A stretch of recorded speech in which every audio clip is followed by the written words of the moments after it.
Bonjour, bienvenue sur le séminaire René Guénon. Le séminaire René Guénon qui a pour but de fournir des cours complets sur les textes fondamentaux de René Guénon en analysant les chapitres de ses œuvres, donc chapitre par chapitre, de manière méthodique et progressive. Je vous rappelle que vous pouvez soutenir mon travail et me permettre de m'y investir à plein temps. À terme, en me faisant des dons sur Tipeee, sur le compte séminaire René Guénon. Le programme de cette séance, c'est la suite de la crise du monde moderne, chapitre 7, qui est intitulé Une civilisation matérielle. Donc on revient un petit peu à la question du matérialisme.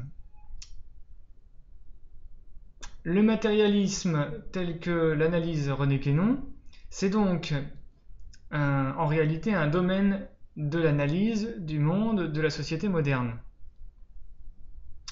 Et donc René Guénon nous explique que c'est un état d'esprit qui consiste à donner plus ou moins consciemment la prépondérance aux choses de l'ordre matériel et aux préoccupations qui s'y rapportent. C'est ça le matérialisme. Et en cela, Guénon a parfaitement cerné l'attitude contemporaine des scientifiques modernes, et à notre époque, jusqu'à maintenant, en 2020, plus que jamais. Par exemple, lorsqu'il dit « Pour les modernes, rien ne semble exister en dehors de ce qui peut se voir et se toucher, ou du moins, même s'ils admettent théoriquement qu'il peut exister quelque chose d'autre, ils s'empressent de le déclarer non seulement inconnu, mais inconnaissable, ce qui les dispense de s'en occuper. »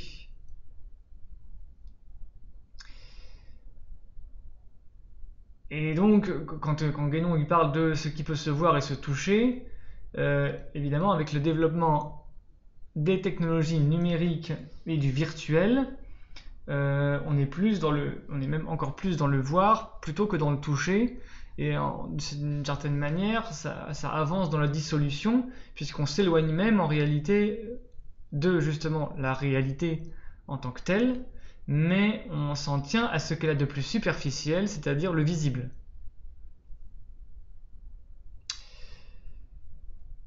Et donc c'est pour cela que, en réalité, dans le monde moderne, le réel est conçu comme étant uniquement défini par son effet mental. Ce qui est réel, c'est ce qui a un effet mental. Du coup, d'où la grande importance qu'a comprise les technologies de l'information, le virtuel et donc tout ce qui n'est plus véritablement concret. C'est toujours en réalité du matérialisme, puisque c'est se fonder sur le visible, sur ce qui est visible, sur ce qui a été rendu visible.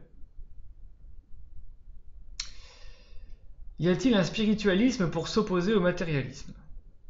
Alors, qu'est-ce que le spiritualisme ? Ce serait une pensée, une doctrine selon laquelle l'esprit serait le principe suprême, mais conçu comme une faculté individuelle, à savoir l'alliance de la raison, de la mémoire et de l'imagination, éventuellement avec l'intuition en plus, mais tout en restant individuel, car limité dans le cadre de l'opinion et des perceptions mentales individuelles. Donc il y aurait un matérialisme, c'est-à-dire le fait de se tourner vers ce qui est sensible, expérimentable, visible, et il y aurait un spiritualisme pour lequel la réalité ne viendrait que ce qu'on peut construire dans notre esprit, dans l'esprit de chacun par ses opinions, par ses perceptions, par ses intuitions purement mentales. René Guénon nous dit que non, le spiritualisme conçu comme tel, conçu comme je viens de l'expliquer, conçu comme étant un ensemble d'opinions mentales qui se créent indépendamment de la matière, René Guénon dit qu'en fait ça ne s'oppose pas et que ce sont tout simplement deux tendances modernes.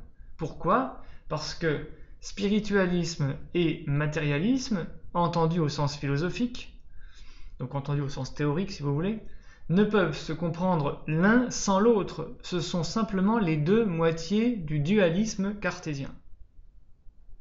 Donc voilà, c'est très important à comprendre. Il n'y a pas de spiritualisme conçu comme étant une conception de la réalité comme construite dans l'esprit individuel de l'homme, de l'humain, qui s'opposerait donc à un matérialisme. Ils ne s'opposent pas, mais ils sont complémentaires, et ils sont complémentaires dans le cadre de l'individualisme moderne. C'est très important à comprendre. Donc on n'est pas dans un spiritualisme au sens sacré, au sens traditionnel et au sens universel, et au sens métaphysique. La science moderne, pour y revenir, est donc la science globalement matérialiste. C'est une science des choses qui se mesurent, qui se comptent, qui se pèsent, c'est-à-dire encore en somme des choses matérielles, car c'est à celles-ci seulement que peut s'appliquer le point de vue quantitatif. On les quantifie, ces choses, par la science. Et la prétention de réduire la qualité à la quantité est très caractéristique de la science moderne. Donc ça c'est très important. La science moderne, c'est réduire une qualité à une quantité. Par exemple, une substance chimique va avoir un intérêt pour guérir par exemple une maladie, non en fonction de sa qualité, mais de sa quantité. Donc on va quantifier les pilules, on va tout quantifier. Les choses n'ont plus de qualité. Donc on ne va pas s'intéresser par exemple à la qualité naturelle, native des plantes par exemple. Ce n'est pas la qualité d'une plante qui va guérir. La médecine moderne refuse les vertus, justement, les qualités des plantes. Ce qu'elle veut, c'est quantifier des molécules pour en faire des pilules quantifiables, justement, standardisables, etc., etc. Voilà le point de vue quantitatif de la science moderne typique. Ou encore une maladie, par exemple le cancer, sera uniquement évalué que par la quantité ou la masse des cellules cancéreuses. Ce qui est stupide, ce qui est relatif en tout cas, puisque quelqu'un peut avoir un cancer énorme et avoir une rémission complète, et quelqu'un peut avoir un cancer encore assez limité et en mourir peu après. Mais la science moderne ne se fonde que sur le quantitatif. Elle a un rapport très superficiel, très quantitatif à toutes les choses, ce qui est réel et ce qui est quantifié. Ce qui est vrai et ce qui est quantifié. Et même les mathématiques théoriques de très haut niveau, certains pourraient répondre à Guénon, les mathématiques sont théoriques, elles ne sont pas quantitatives. Elles s'intéressent à des relations logiques extrêmement subtiles, extrêmement théoriques, et pas matérielles et pas quantitatives. Eh bien, en réalité, si, parce que ce sont toujours des rapports entre des quantités différentes. Même si ce sont des rapports multiples et complexes, même si c'est sur des quantités théoriques, évidemment, ou spéculatives, des objets non réels, non actuels, mais simplement imaginés, ce sont toujours des rapports entre des quantités. Les mathématiques sont des réflexions relationnelles entre des quantités, même spéculatives, même fictives. Et d'ailleurs, il existe un concept de nombre imaginaire, donc autrement dit une quantité imaginaire. Un nombre est toujours une quantité, et les mathématiques sont fondées sur les nombres.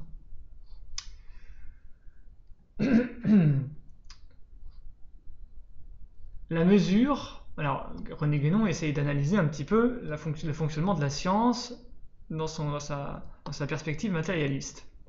Une mesure, donc la science moderne est notamment fondée sur la mesure quantitative donc des objets du réel. La mesure ne repose que sur une propriété inhérente à la matière et qui est sa divisibilité indéfinie. Donc ça c'est très important, puisque la science moderne n'est fondée que sur les mesures, cela démontre qu'elle n'est fondée que sur la matière, puisque la mesure n'est qu'une propriété de la matière elle-même. Tout ce qui n'est pas purement matériel n'est pas à un côté non mesurable. Et donc la matière est une divisibilité indéfinie. Par exemple, donc la science moderne divise évidemment la matière pour la mesurer.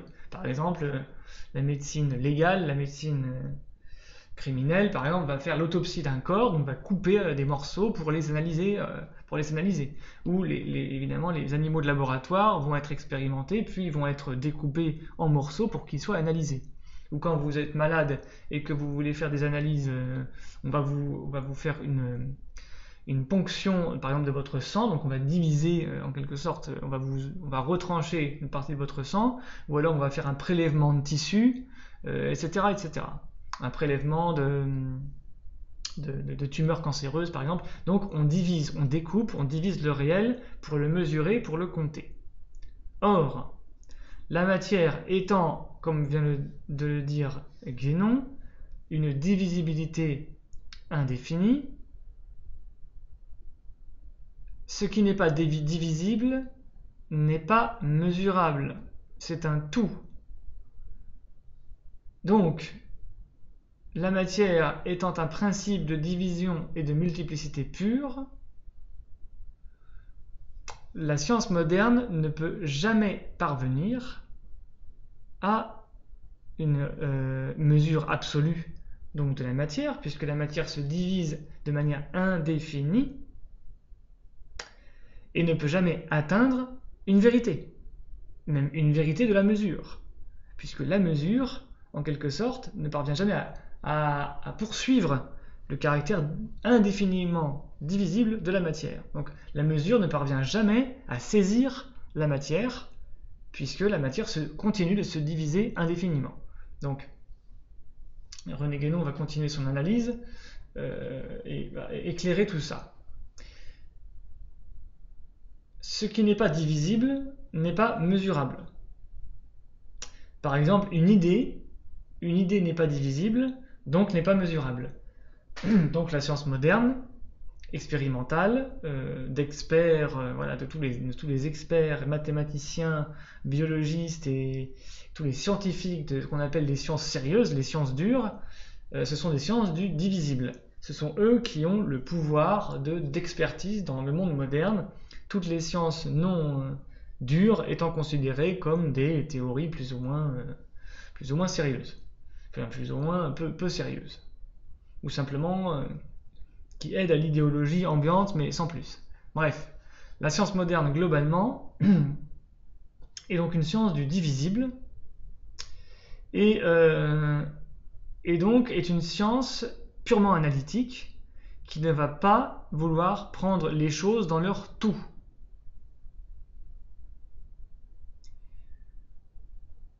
Puisque la matière est un principe de division et de multiplicité.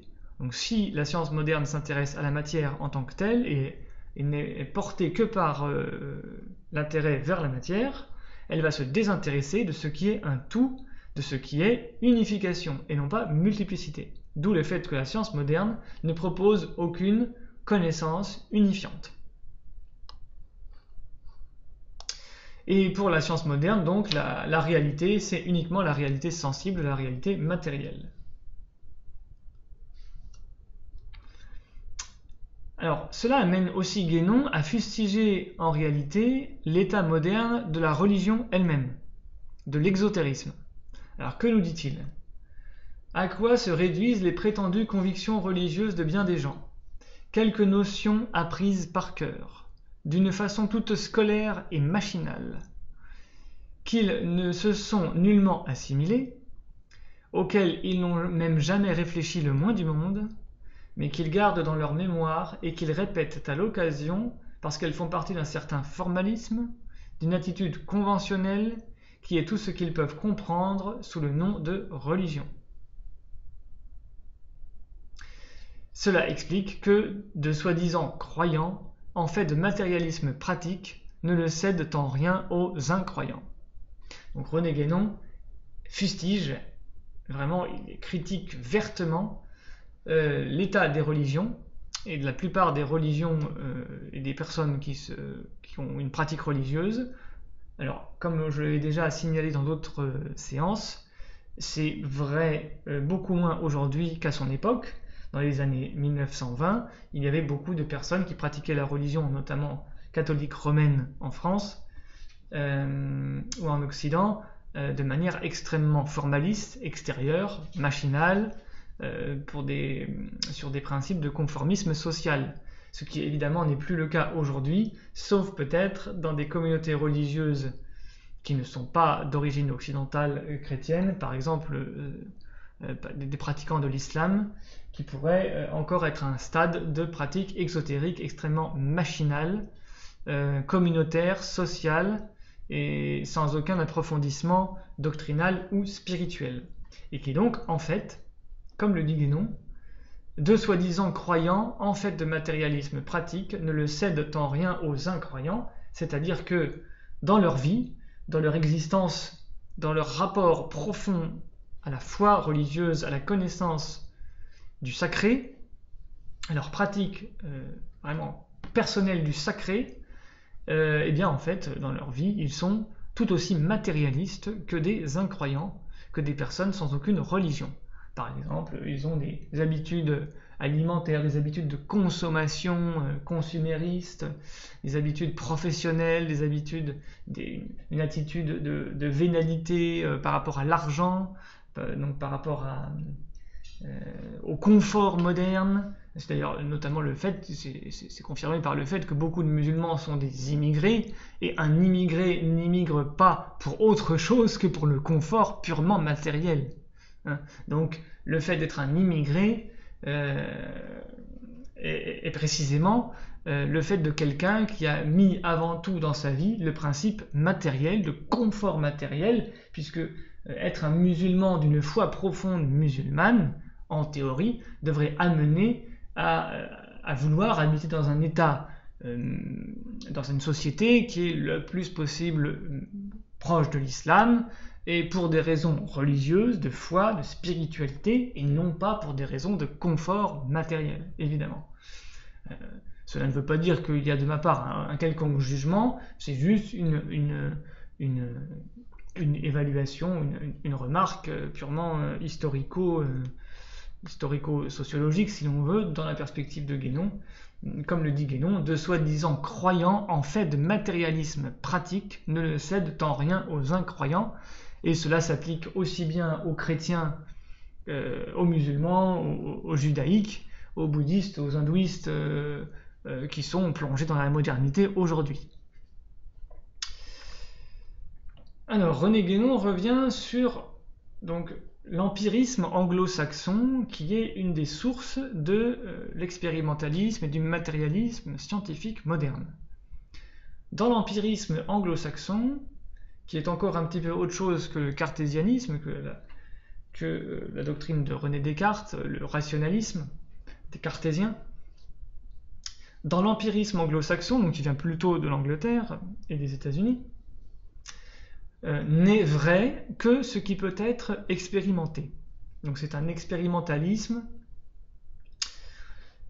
Par exemple, les scientifiques d'aujourd'hui excluent ce qui n'est pas expérimentable du champ de la science, en décrétant, ce n'est pas scientifique. Tout ce qui n'est pas expérimentable n'est pas scientifique. Ce qui fait le prestige de la science aux yeux du grand public, ce sont à peu près uniquement les résultats pratiques qu'elle permet de réaliser, parce que là encore, il s'agit de choses qui peuvent se voir et se toucher, donc qui ont un impact pratique, matériel, économique, financier, en tout cas matériel, de quelque ordre que ce soit. Et d'ailleurs, au risque de choquer le moralisme contemporain, continue Guénon, le sentiment est en réalité tout près de la matière. Et là, c'est extrêmement important aussi de remarquer cela. Quand René Guénon parle de matérialisme, le sentimentalisme, le fait de croire que les sentiments psychiques seraient quelque chose qui nous font dépasser la matière, le matérialisme ou le rationalisme, c'est totalement faux. Pour René Guénon et pour la doctrine traditionnelle, le sentimentalisme n'est qu'une variété, n'est qu'un pan, n'est qu'une tendance interne au matérialisme. Pourquoi ? Parce que dans tout cela, il ne reste aucune place à l'intelligence, sinon en tant qu'elle consent à s'asservir à la réalisation de fins pratiques. Le sentimentalisme et le moralisme dont parle René Guénon sont des tendances qui rattachent la conception de la réalité à ce qui peut être senti, à ce qui peut être senti sur le plan physique ou sur le plan psychique. Donc sur les plans d'ailleurs le sentimentalisme, le sentiment est fondé sur le sens, la sensation au sens immédiat des passions et des impressions physiques ou mentales et morales ou émotionnelles. Donc tout ça, c'est dans le matérialisme ou l'individualisme moderne. Ce n'est pas l'intellectualité pure qui gouverne les sciences sacrées et la spiritualité ou la mystique traditionnelle. La mystique universelle, la mystique métaphysique. Rappelons que pour René Guénon, la tradition consiste à tout soumettre au principe intellectuel, qui est le critère suprême de ce qui est bon ou de ce qui est vrai. Donc, ce qui peut être senti, ce qui peut être expérimenté par des sentiments, n'a aucune valeur de vérité pour René Guénon. Cela n'est que une impression individuelle qui n'a donc aucune objectivité, en quelque sorte, qui n'a aucune valeur scientifique au sens, évidemment, des sciences sacrées de la métaphysique traditionnelle. Et d'ailleurs, René Guénon rappelle que l'intellectualité ne fait qu'un avec la vraie spiritualité, ce qui est encore un des principes fondamentaux de la doctrine traditionnelle, des doctrines révélées, divines, sacrées, des traditions. Alors, au contraire, dans l'idéologie moderne et dans la pratique évidemment de la vie moderne, nous assistons à une machinisation, à une mécanisation de l'humain. Et René Guénon l'analyse et le constate de la manière, là encore, la plus lucide et la plus sociologiquement et anthropologiquement exacte, rigoureuse et frappante. Il dit « En voulant ainsi dominer la matière et la ployer à leur usage, les hommes n'ont réussi qu'à s'en faire les esclaves. Comme nous le disions au début, non seulement ils ont borné leurs ambitions intellectuelles à inventer et à construire des machines, mais ils ont fini par devenir véritablement machines eux-mêmes. Voilà. L'homme est mécanisé et réduit à des processus mécaniques, y compris mentaux, évidemment, y compris émotionnels ou mentaux, ce sont des mécaniques. D'ailleurs, aujourd'hui, le marketing psychique, le neuromarketing, se sont fondés sur évidemment tout ce qui est les mécaniques mentales. Donc la mentalité et même l'émotionnalité, les émotions et les sentiments comme étant des mécaniques que l'on peut instrumentaliser de manière extrêmement facile. Et c'est pour ça que d'ailleurs le marketing marche assez bien. Pour les savants, les techniciens et même les ouvriers, tout travail intelligent est par là rendu impossible, bien différent des artisans d'autrefois, donc des artisans traditionnels. Ils ne sont plus que les serviteurs des machines et ils font pour ainsi dire corps avec elles. Ils doivent répéter sans cesse, d'une façon toute mécanique, certains mouvements déterminés, toujours les mêmes et toujours accomplis de la même façon, afin d'éviter la moindre perte de temps. Donc tout est déterminé par des conceptions quantitatives, toujours moins d'être, toujours moins de qualité et toujours plus de matière. Même si ce n'est pas forcément une matière physique solide, c'est toujours une conception matérielle des choses.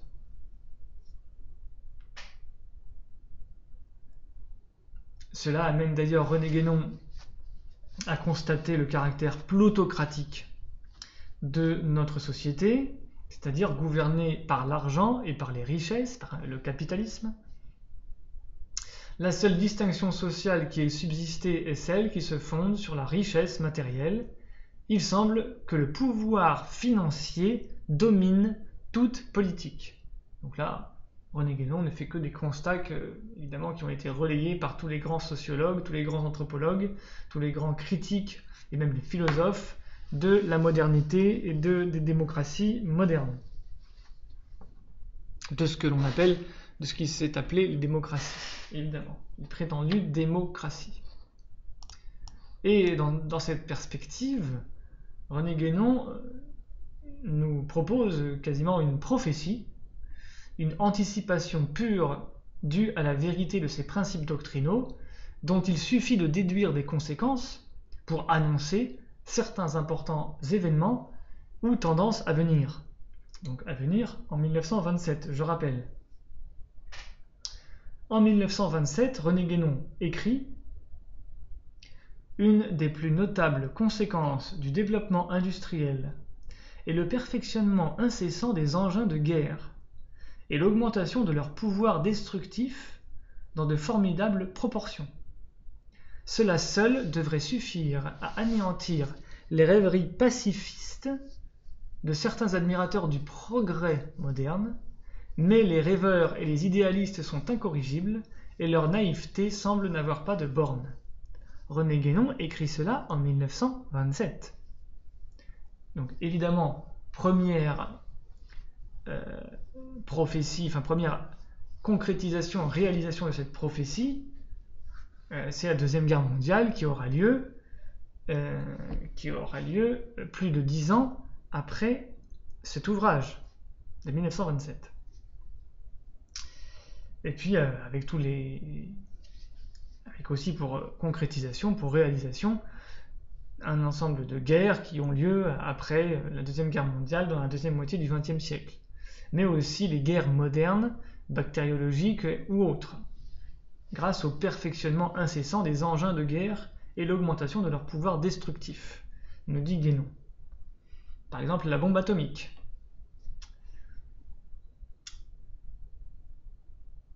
Et donc cela amène évidemment René Guénon à encore dénoncer dans le monde moderne la méconnaissance d'une autorité spirituelle pouvant seule exercer normalement un arbitrage efficace, y compris au niveau social, militaire ou politique, parce qu'elle est par sa nature même au-dessus de tous les conflits d'ordre politique. Et sans autorité spirituelle, la société ne peut être que la proie des conflits de toutes sortes et des conflits permanents, d'où le fait que par exemple Karl Marx a expliqué que la société humaine, la société moderne, était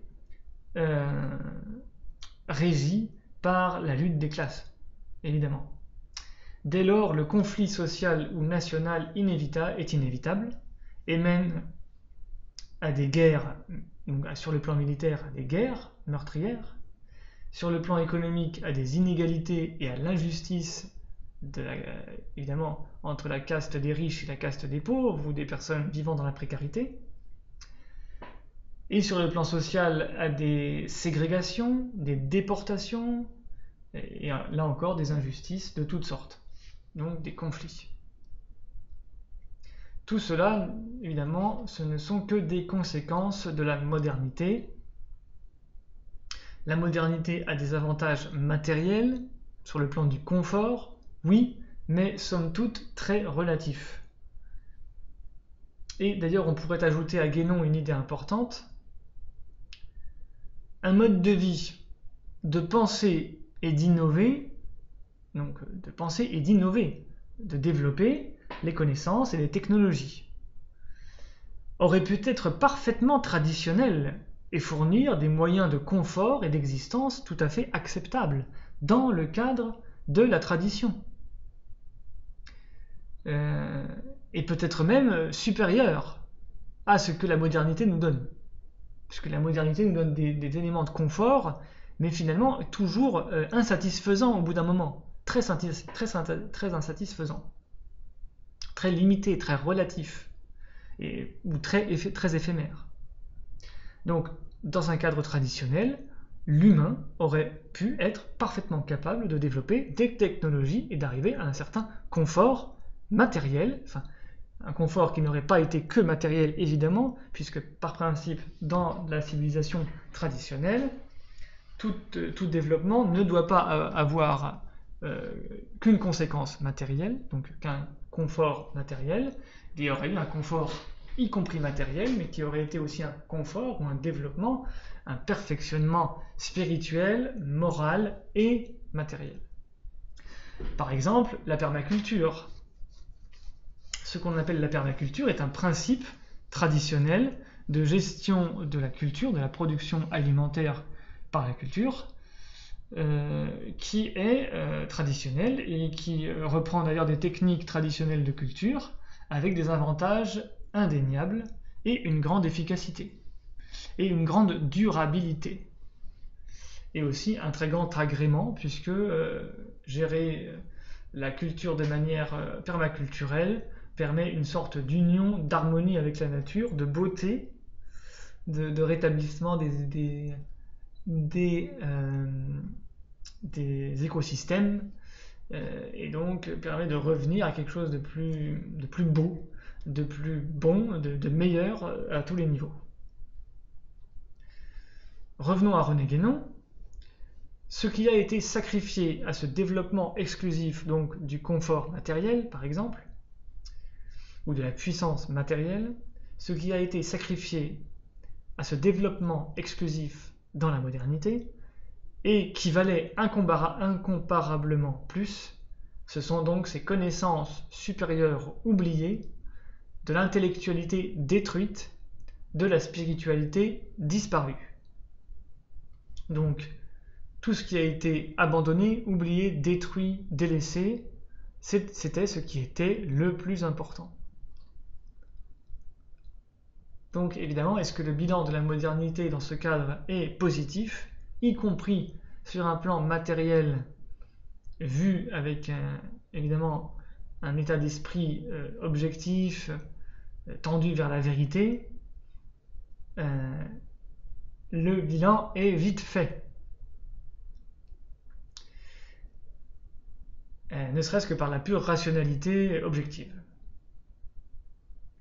Les inventions qui vont en se multipliant actuellement, avec une rapidité toujours croissante, continue Guénon donc de manière extrêmement lucide et extrêmement prophétique, donc les inventions qui vont en se multipliant, avec une rapidité toujours croissante, sont d'autant plus dangereuses qu'elles mettent en jeu des forces dont la véritable nature est entièrement inconnue de ceux mêmes qui les utilisent.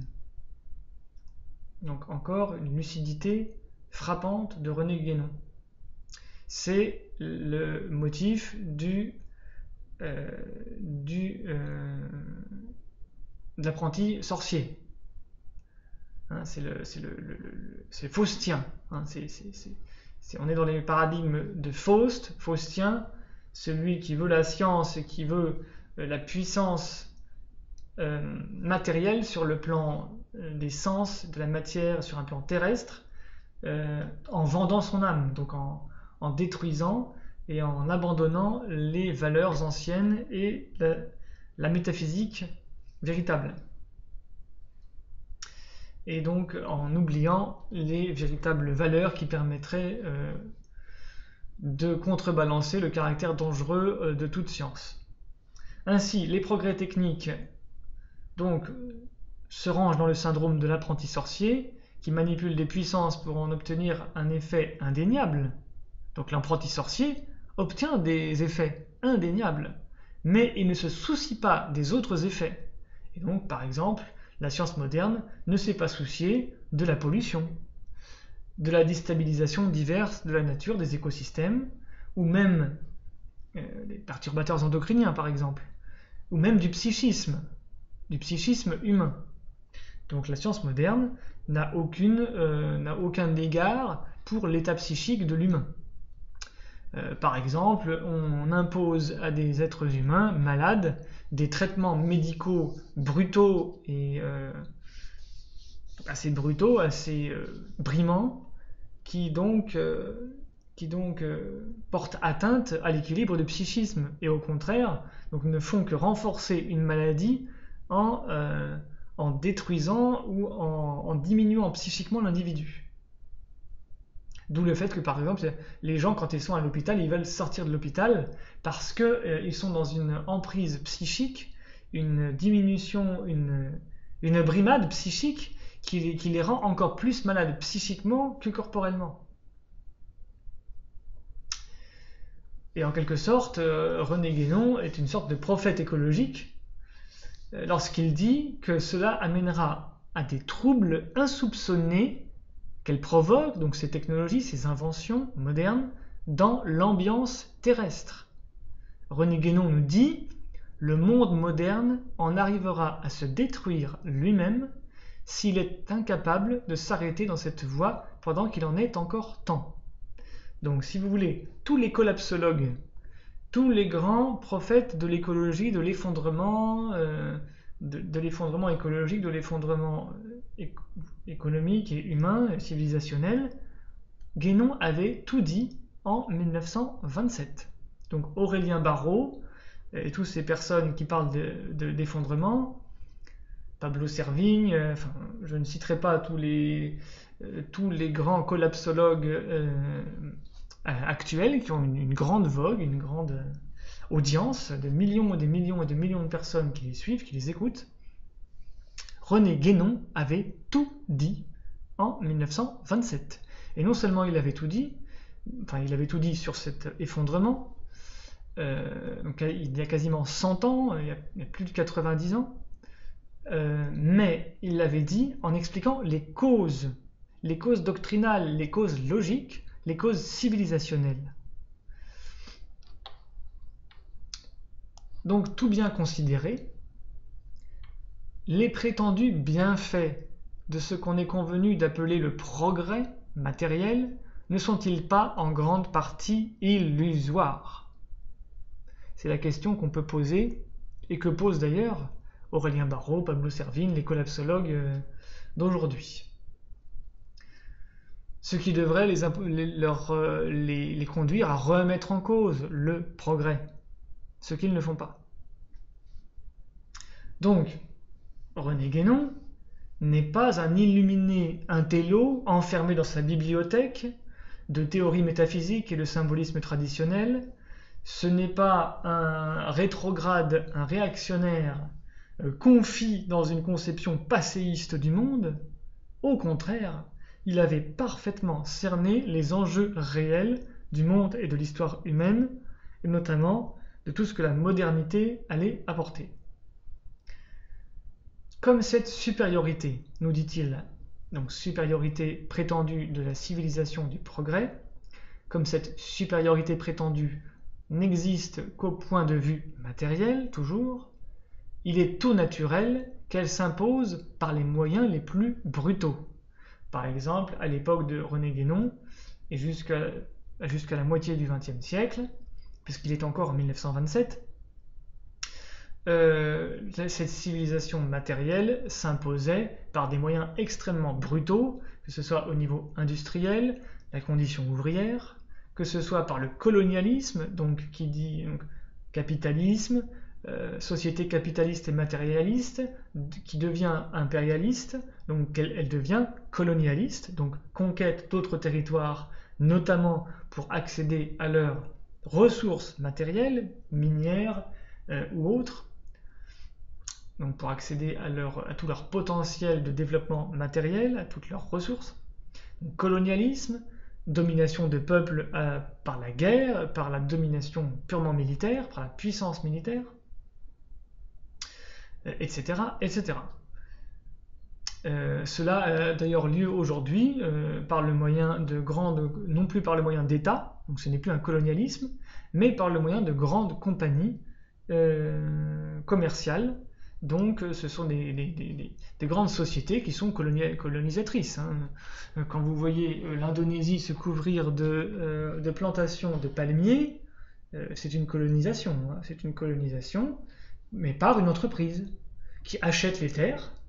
Donc au lieu de conquérir par l'armée, On achète les terres par l'argent et on les transforme en faisant un pur espace de ressources quantifiables, commercialisables. Donc c'est du pur colonialisme. Donc ça se rattache à ce que René Guénon dit de l'imposition de cette civilisation du progrès par les moyens les plus brutaux. Si le grand public admet de bonne foi ces prétextes de civilisation, pour le colonialisme par exemple, il en est certain pour qui ce n'est qu'une simple hypocrisie moraliste, un masque de l'esprit de conquête et des intérêts économiques. Donc, analyse tout à fait encore parfaitement lucide, d'une acuité frappante de tous les processus colonialistes par René Guénon. L'esprit de conquête et des intérêts économiques qui se masquent sous le voile de l'hypocrisie moraliste, puisque à l'époque il y avait encore tout un ensemble d'idéologies sur le fait que la civilisation européenne colonisait des barbares qui n'avaient pas la civilisation, que ce soit en Afrique ou en Asie ou en Amérique. Les Européens colonisaient, dominaient des territoires et des peuples parce qu'ils possèdent une civilisation supérieure, plus intelligente, plus fine, plus raffinée, etc. Plus savante aussi. Alors qu'en fait, évidemment, tout cela, on s'est rendu compte que c'était parfaitement faux, mensonger et illusoire. Et d'ailleurs, évidemment, profondément injuste, évidemment, en ce qui concerne le colonialisme. La tradition, au contraire, donc, reprenons toujours ce contexte du colonialisme, qui fait qu'une civilisation va dominer une autre civilisation sur sa propre terre, en la conquérant et en exploitant ses ressources, donc en accaparant les ressources d'un autre peuple, d'une autre civilisation. Et donc cela amène au mélange de civilisations. Une civilisation dominante va donc s'installer dans une civilisation dominée, et pendant la deuxième moitié du XXe siècle, il y a eu le retour de cette dynamique avec l'immigration venant des civilisations anciennement dominées, allant s'installer dans les espaces, dans les pays qui étaient autrefois dominateurs. Donc l'immigration des pays du sud, des pays du tiers-monde. Donc tout cela amène au cosmopolitisme moderne, et René Guénon l'explique ainsi: tant d'hommes se laissent persuader qu'on fait le bonheur d'un peuple en l'asservissant, en lui enlevant ce qu'il a de plus précieux, c'est-à-dire sa propre civilisation, et il entend par là sa propre tradition, en l'obligeant à adopter des mœurs et des institutions qui sont faites pour une autre race. Donc René Guénon, évidemment, parle ici plutôt de la colonisation, puisque à l'époque, il n'y avait pas d'immigration massive. Pas du tout. Mais on pourrait retourner exactement la même analyse en l'appliquant tout simplement à l'immigration. Mais en restant pour l'instant sur la colonisation, René Guénon dénonce là donc la colonisation, le fait que une civilisation développée sur un plan uniquement matériel va asservir un autre peuple resté dans un état traditionnel en lui enlevant ce qu'il a de plus précieux, c'est-à-dire ses principes civilisationnels et traditionnels, et en l'obligeant à adopter des mœurs et des institutions, donc européennes en l'occurrence, qui se croient universelles mais qui ne le sont pas du tout, et qui ont été faites pour une autre race. C'est ça l'essence d'une colonisation. C'est des mœurs et des institutions, y compris religieuses, qui ont été faites pour une race, pour une ère civilisationnelle, pour un peuple et pour un cycle historique humain, particulier, en voulant donc l'imposer à d'autres peuples, à d'autres espaces et à d'autres temps. Ça, c'est du colonialisme, c'est de l'impérialisme, et donc c'est anti-traditionnel, et anti-spirituel et anti-métaphysique. Et cela vaut d'ailleurs pour toutes les époques du Kali Yuga, où il y a pu y avoir ici et là des processus modernisateurs, des processus cosmopolitiques en quelque sorte, des processus impérialistes, et donc des processus anti-traditionnels, même autrefois. Ce que René Guénon ne développe pas beaucoup, puisque René Guénon ne l'applique qu'à l'impérialisme européen, qui est, il est vrai, le plus grand impérialisme de tous les temps. Il est évident qu'une religion, des traditions, des coutumes locales se développent dans chaque peuple, ethnie ou race, parce qu'elles leur sont adaptées au niveau mental, au niveau physiologique et même au niveau environnemental. René Guénon rejette donc toute idée qu'on puisse transposer par exemple une tradition dans un autre milieu et sur une autre race, car la qualité humaine des personnes, des peuples qui la recevraient, n'aurait pas été adaptée à une telle tradition. Donc René Guénon se situe dans un modèle de compréhension, de perception, de définition des traditions par rapport à des aires civilisationnelles, donc des aires ethno-culturelles et même environnementales, pourrait-on dire. Par exemple, l'islam s'est développé dans un cadre ethno-culturel et environnemental des Bédouins du Moyen-Orient vivant dans un cadre désertique ou semi-désertique et vivant notamment dans des caravanes de commerce. L'islam s'est développé dans ce cadre ethno-culturel-là et donc a été adapté plus précisément à ce cadre-là.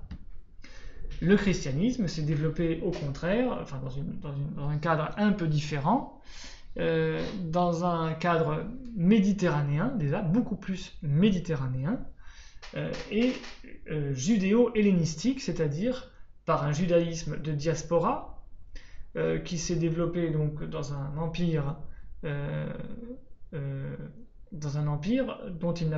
qui n'appartenait pas à sa religion, donc c'est tout à fait différent, tandis que l'islam constitue tout de suite une religion d'État, en quelque sorte, puisque le prophète de l'islam et ses successeurs sont des chefs d'État, ce qui n'est pas du tout le cas du christianisme, qui est constitué comme une doctrine évangélique qui se diffuse dans un empire économico-militaire et religieux païen, qui n'est pas de sa religion.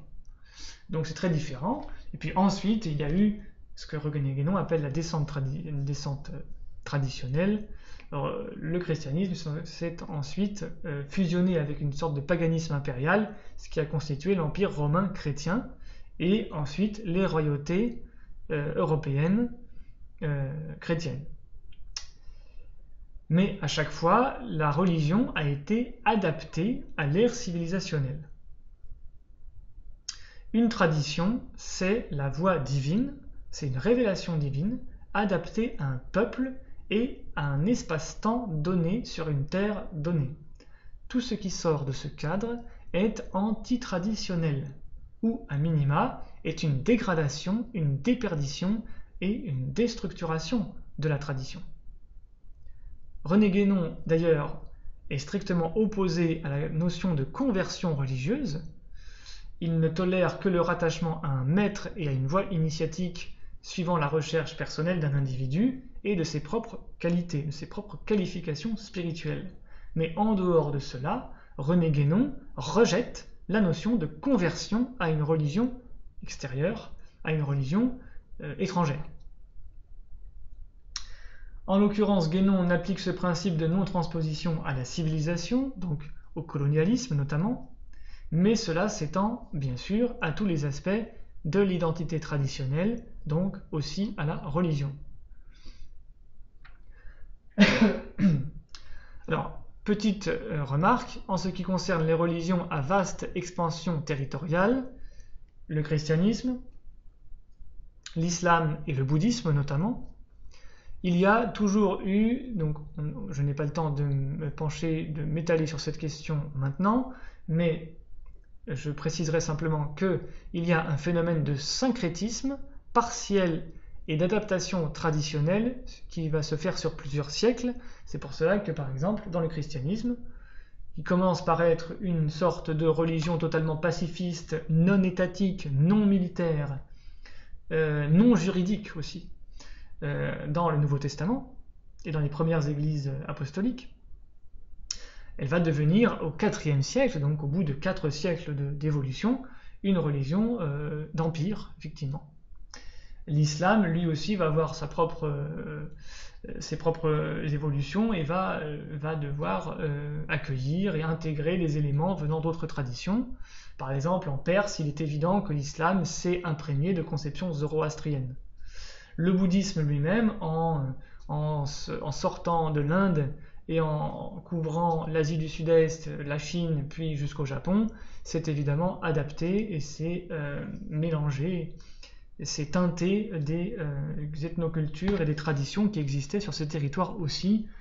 En Chine, il s'est teinté de confucianisme, au Japon, il s'est teinté de shintoïsme, etc. etc.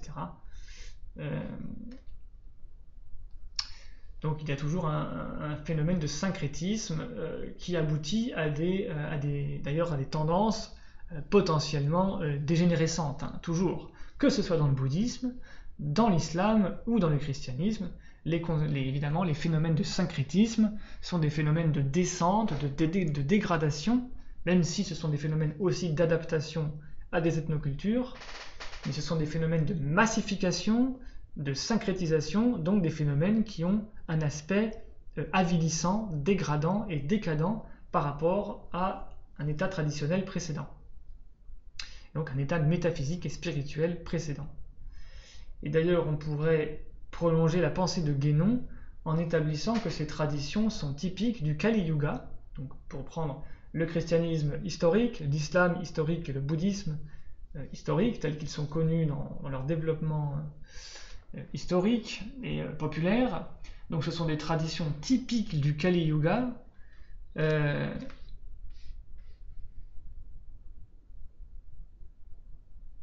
et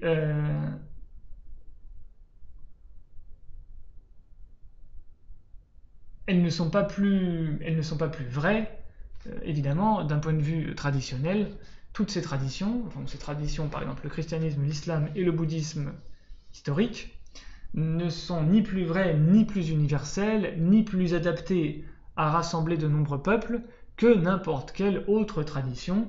Même une minuscule tradition tribale d'Amazonie, d'Esquimaux ou de pygmées africains ou d'aborigènes d'Australie, tous ces peuples, ou de Papouasie-Nouvelle-Guinée, tous ces peuples avaient une tradition qui aurait pu être adaptée par des dégradations ou par des adaptations et des syncrétismes et devenir la religion de grands empires comme l'ont été les empires islamiques, les empires bouddhistes ou les empires chrétiens.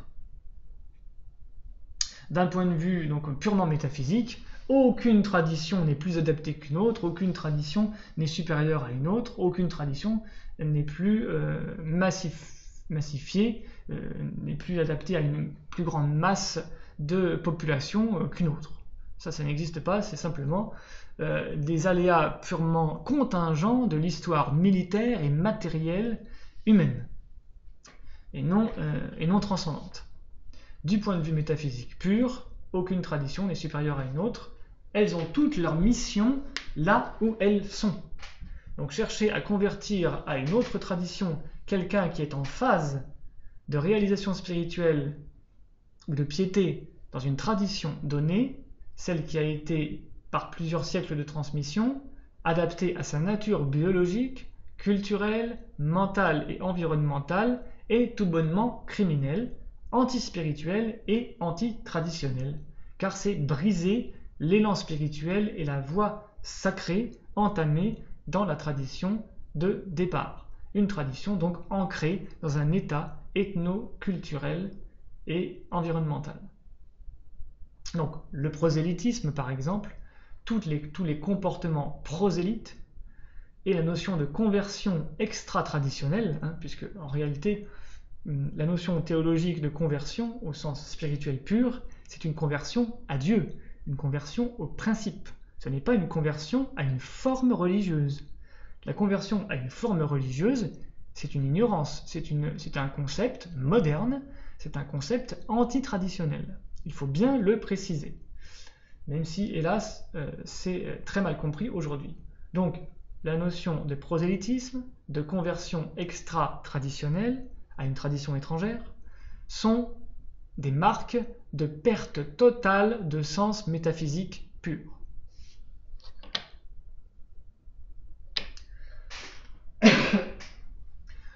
René Guénon revient ensuite au thème propre de la modernité et interpelle l'homme contemporain pour qu'il réfléchisse. La modernité apporte-t-elle vraiment le bonheur? Donc il nous demande, est-il vrai que les hommes soient plus heureux aujourd'hui qu'autrefois? Parce qu'ils disposent de moyens de communication plus rapides ou d'autres choses de ce genre? Parce qu'ils ont une vie plus agitée et plus compliquée? Donc là, cette phrase, qui est une interpellation tout à fait lucide, tout à fait pratique, tout à fait simple de Guénon, est absolument saisissante. Et absolument moderne, absolument elle peut être appliquée à aujourd'hui, en 2020. Le déséquilibre, continue René Guénon, ne peut être la condition d'un véritable bonheur. Oui, pour revenir sur la phrase précédente, René Guénon a évidemment encore prophétisé les moyens de communication toujours plus rapides, par internet, par le téléphone portable, etc., ou d'autres choses de ce genre, donc qu'il annonçait, qu'il prophétisait véritablement, et qui ont amené une vie plus agitée et plus compliquée, mais non pas plus heureuse. Parce que ce sont des vies qui vivent, donc des existences qui restent dans un permanent déséquilibre. L'agitation permanente, c'est un déséquilibre. Or, le déséquilibre ne peut être la condition d'un véritable bonheur. D'ailleurs, plus un homme a de besoins, plus il risque de manquer de quelque chose, et par conséquent d'être malheureux. Analyse du consumérisme par René Guénon en 1927. Pas besoin d'attendre les grands philosophes, les grands sociologues, les grands anthropologues qui dénoncent le consumérisme dans les années 60, 70, 80, 90, 2000, 2020. René Guénon le disait en 1927. Pourquoi? Parce qu'il appliquait la métaphysique traditionnelle. La civilisation moderne vise à multiplier les besoins artificiels et, comme nous le disions déjà plus haut, elle créera toujours plus de besoins qu'elle n'en pourra satisfaire, car une fois qu'on s'est engagé dans cette voie, il est bien difficile de s'y arrêter, et il n'y a même aucune raison de s'arrêter à un point déterminé. Prophétie de René Guénon, voilà. Il suffit de comprendre, il suffit de voir à quel point cela s'est appliqué depuis la publication de cet ouvrage, depuis la mort de René Guénon jusqu'aujourd'hui. La société, la civilisation moderne, matérialiste, ira dans le mur, mais elle ira jusqu'au bout. La modernité est en réalité schizophrène, elle produit des schizophrènes ou des révoltés, des frustrés permanents. René Guénon demande, en effet, comment des hommes à qui on a prêché les théories égalitaires pourraient-ils ne pas se révolter en constatant autour d'eux l'inégalité sous la forme qui doit leur être la plus sensible parce qu'elle est de l'ordre le plus grossier, l'inégalité financière, l'inégalité matérielle. Et donc, René Guénon annonce la fin de la civilisation en se fondant sur les doctrines traditionnelles. Il est dit dans l'Évangile « Celui qui frappe avec l'épée périra par l'épée ». De la même manière, celui qui déchaîne les forces brutales de la matière périra écrasé par ces mêmes forces dont il n'est plus maître lorsqu'il les a imprudemment mises en mouvement et qu'il ne peut se vanter de retenir indéfiniment dans leur marche fatale. Donc les forces brutales de la matière vont se retourner, vont aller jusqu'au bout de leur logique matérielle de pesanteur, de dissolution et de destruction, puisque la matière est en réalité destructive. Elle est non seulement destructible, mais elle est destructive. Et l'homme ne peut pas se rendre maître de la matière, puisque la matière est précisément un principe de passivité, de dissolution d'un pouvoir primitif. Donc, l'homme va de plus en plus perdre les pédales, va de plus en plus perdre son pouvoir sur la matière, qui n'était qu'une illusion justement. L'Évangile dit encore « Toute maison divisée contre elle-même s'écroulera ». Donc là, on remarque en passant que René Guénon avait perçu la vérité profonde des paroles évangéliques du Christ, beaucoup plus d'ailleurs que beaucoup de chrétiens ou de théologiens. Cette parole aussi s'applique exactement au monde moderne, avec sa civilisation matérielle, qui ne peut par sa nature même que susciter partout la lutte et la division.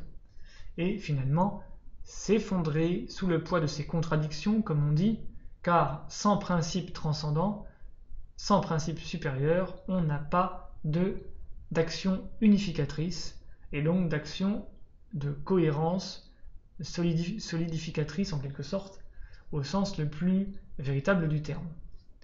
Donc, le monde moderne est une maison divisée contre elle-même et qui va s'écrouler.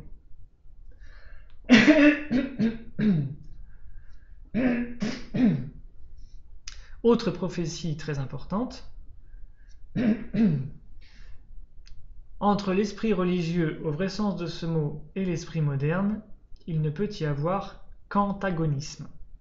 Il ne peut y avoir qu'un antagonisme. Toute compromission donc, entre l'esprit religieux et l'esprit moderne ne peut qu'affaiblir le premier et profiter au second. Autrement dit, c'est l'esprit moderne qui phagocyte la religion et qui en réalité l'annule, la détruit, la transforme complètement en autre chose qu'une religion, qu'une foi ou qu'une spiritualité. Donc toute compromission entre la religion et la modernité ne peut qu'affaiblir la première, la religion, au profit de la seconde, la modernité, dont l'hostilité ne sera pas pour cela désarmée. Donc la modernité ne va pas être moins hostile à la religion par une certaine compromission de la part de la religion. Car donc, l'esprit moderne ne peut vouloir que la destruction complète de tout ce qui, dans l'humanité, reflète une réalité supérieure à l'humanité. Il faut bien prendre en compte cela. La modernité, dans son essence, veut par principe, par définition, la destruction de toute spiritualité. Donc, participer à un mouvement moderne, à des valeurs modernes, à un point de vue moderne, c'est participer à quelque chose qui a pour programme, qui a pour agenda, comme on dit aujourd'hui, qui a pour objectif la destruction et la disparition de la religion, de la tradition, du sacré et de la métaphysique et de Dieu au final.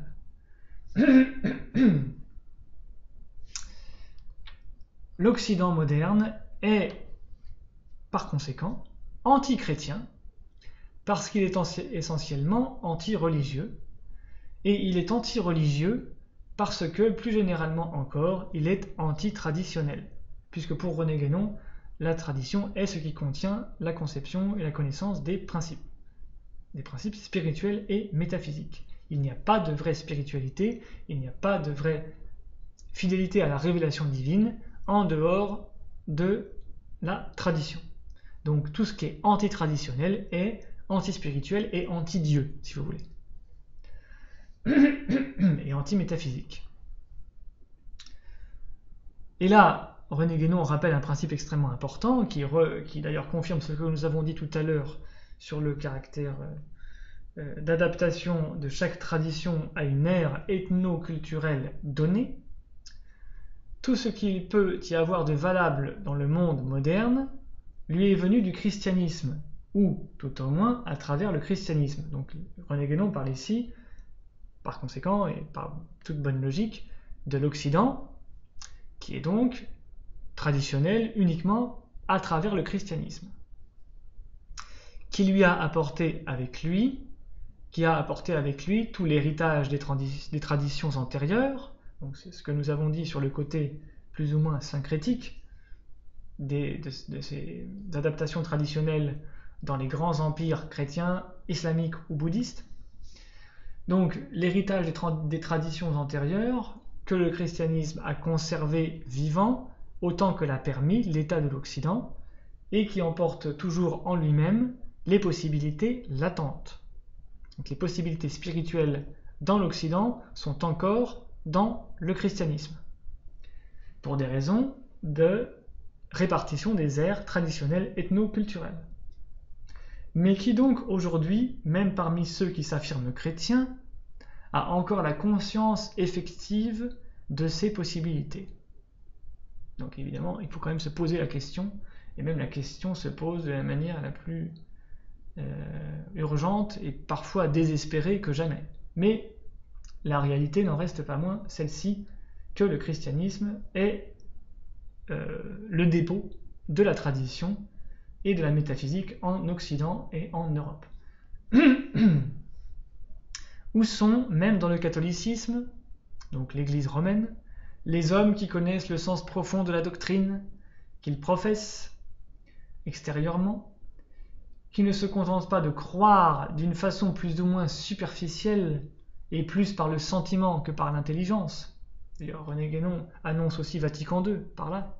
On va croire par le sentiment et non plus par l'intelligence.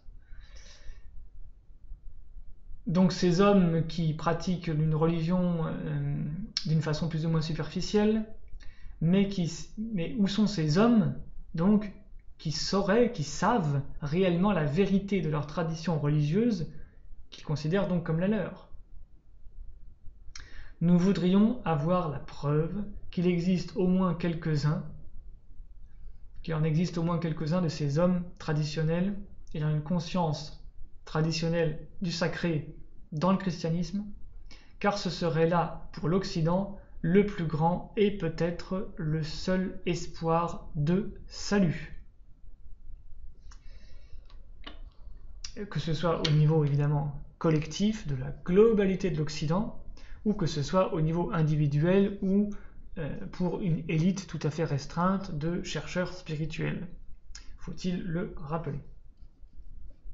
Puisque évidemment la question n'est pas de sauver le monde, puisque en tant que tel, comme l'a dit René Guénon, l'Occident moderne et le monde moderne totalement occidentalisé ira jusqu'au bout de ses tendances, de ses dynamiques de dissolution matérialiste, mais évidemment il peut toujours y avoir et il doit toujours y avoir et il y aura toujours une frange, une marge des humains qui vont s'extraire de la dégénérescence globale de leur civilisation et qui peuvent donc revenir à la vraie spiritualité, mais à eux, ces questions que Guénon pose donc sont adressées en quelque sorte.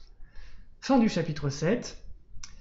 À la prochaine fois pour le chapitre 8. Je vous rappelle que vous pouvez me faire des dons sur Tipeee pour soutenir mon travail, qui est, comme vous le voyez, assez important pour faire la synthèse et à la fois des citations complètes et essentielles de l'enseignement de René Guénon directement, assorti donc des explications que je donne pour mettre en contexte aujourd'hui et pour transmettre donc cette doctrine. À bientôt.